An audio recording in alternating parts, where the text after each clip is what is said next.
We have a Subaru today that were really bad. You can see by these pictures.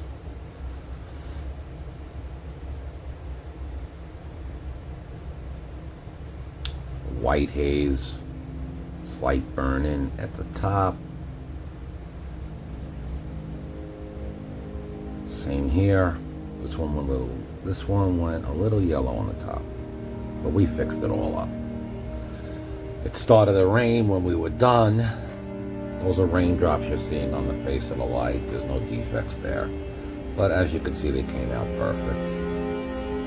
If you're ever in the need of a headlight restoration, we're mobile. We service South Florida. We come to Broward, Miami-Dade, and Palm Beach counties. We come to your home, office, work. Just send us a text. Text us your pictures. 754-302-0769. Thank you.